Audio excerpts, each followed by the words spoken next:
So the last video I created, I talked about women that want to get married, okay, the kind of dress you should wear for your body type, and how a lot of people, Nigerians, we like party, we like weddings. So if you must do your wedding, you must put on a dress that fits you. So a friend of mine then called me and was now telling me that, you're talking about people that are getting married, the kind of dress that they should wear. How about those that will get married and then get married to a man that is not emotionally connected to them? So today I will be talking about men that are not emotionally connected to their wives, right? So hello beautiful people, welcome back to Uwaoma Iro TV. If this is your first time here, you are absolutely welcome. This is a space where we talk about anything and everything. It's all conversations and it is an interesting conversation. So we're going to be talking about relationships today. We're going to talk about that would have a mixture of marriage, life experiences and the real things people go through but don't always talk openly about it. So today's topic is something that many marriages struggle with, but people really explain properly. So I'm going to be explaining to you guys what I understand and how I understand it.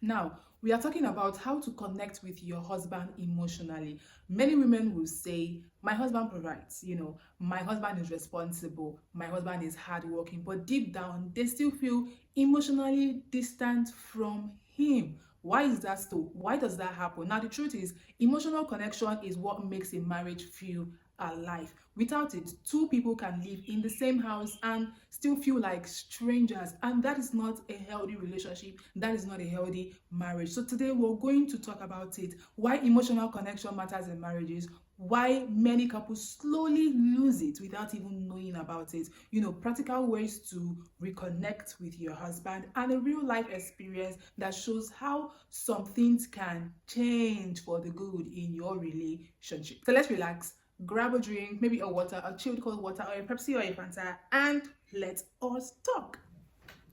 What emotional connections really means. Now, when we say emotional connections, some people think it has to mean constant romance or great gestures, but emotional connection is actually much simpler. It means your partner feels seen, understood, and safe to express himself. Now, a lot of men don't naturally express emotions the way women do. In many cultures, especially in Nigeria and Africa generally, men grow up, hearing things like men don't cry, be strong, don't show weakness. So by the time they become husbands, many of them have, learned to hide their emotions rather than share them with their spouses because they don't want to be laughed at, or they will tell you that when they cry, when they show emotions, the woman will, or the women will feel like they are weak and they are not, up to being a man. Now, that doesn't mean they don't feel things. All right, it simply means they may not know how to express themselves, and this is where emotional connection becomes important in marriage.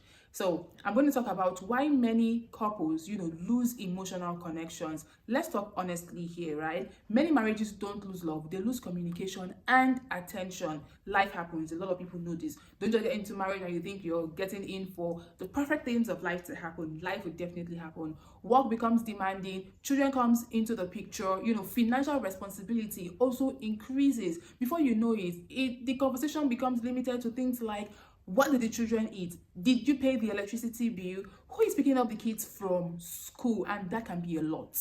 I know some of you will say, well, these are important conversations now and they have to be, said. Yes, of course, but not emotional conversations. The friendship between a husband and a wife slowly disappears. And without friendship, emotional connection becomes very, very weak. Now, real life experience. I want to share this here. A woman said that after, about 7 years of marriage, she noticed something in her own home. Her husband was, responsible, supportive, and present at home, right? But emotionally, she felt like they were drifting apart. If you get married to a man, and in the long run, he decides to change or something is off, you will definitely know because you definitely know the kind of person that you got married to. So, but emotionally, she felt like they were drifting apart. They hardly talked deeply anymore. Every conversation was about responsibilities. One evening, she asked a simple question.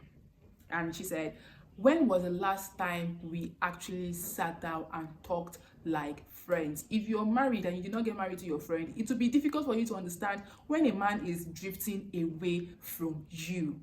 So the husband laughed and said something interesting. He said, I didn't even know that you missed that. Now, to him, everything was, fine because he was fulfilling his responsibilities as a man by paying school fees, providing food, doing all sorts. But to her, the emotional part of the relationship was missing. So now they had to sit down, talked about it, and decided to make some changes. Now they started taking one evening out. Every evening they are going out. Instead they're going to a restaurant, or they are taking a walk, or they are going to visit somebody. Now in all of this, they're outing, they made sure that there was no phones, there was no television. It was just conversations. Sometimes they talked about their past, sometimes they talked about their dreams, sometimes they talked about nothing serious at all, but just slow conversation that is emotionally connecting them. And at the end of the day, everything returned back to normal.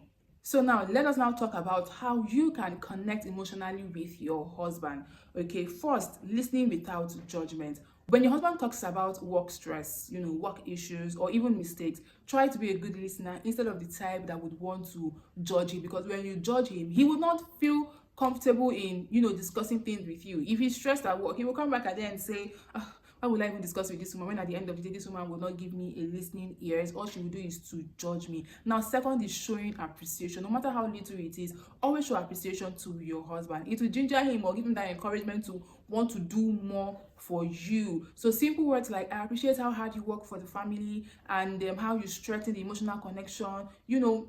Before you know it, a whole lot is happening between you two, and even your children are watching their parents that, my parents are actually in love, deeply in love with each other. Now, another is creating safe conversations. Ask questions, all right, that invite emotional openness. You would want to ask what kind of questions. Now, questions like, how was your day really? What has been stressing you lately? What are you thinking about these days? It shows that you're concerned. It shows that you actually care about your husband and his well-being. Now, spending quality time. Quality time doesn't always mean expensive outings. It could be evening walks, cooking together, watching a movie together, talking before bedtime. Yeah, some people, when they are back from work, they are done eating, the next thing they want to do is to go and crash on the bed. You should go and sleep. Nobody say you should not sleep, but before you sleep, make sure you're having conversations with your husband. This small moments build emotional closeness. And the fifth is respect. Every man deserves respect. Some people used to say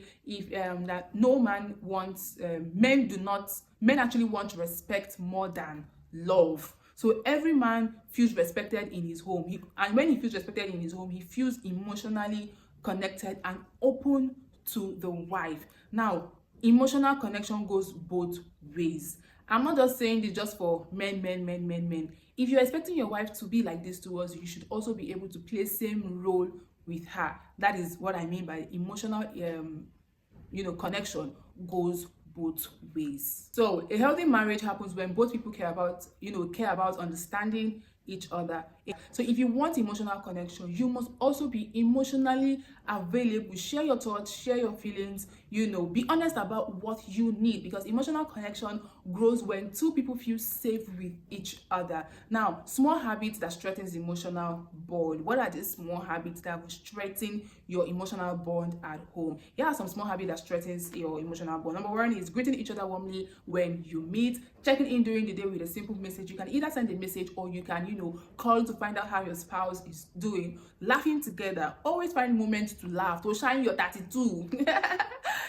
Praying together if you share the same faith, and supporting each other during stressful time, because things are not always easy. So when things are a little tight, you should be able to help each other ease off the stress. And most importantly, remembering that marriage is not just about responsibility, it is also about companionship. Now, this is my final thought to you guys, okay? At the end of the day, emotional connection is what makes a marriage, feel meaningful. It is what turns a house into a home. It is what makes two people feel like partners instead of roommates or strangers. Now, the goal is not for perfection, don't get me wrong. The goal is for intentional connection, little conversations, little moments, little efforts.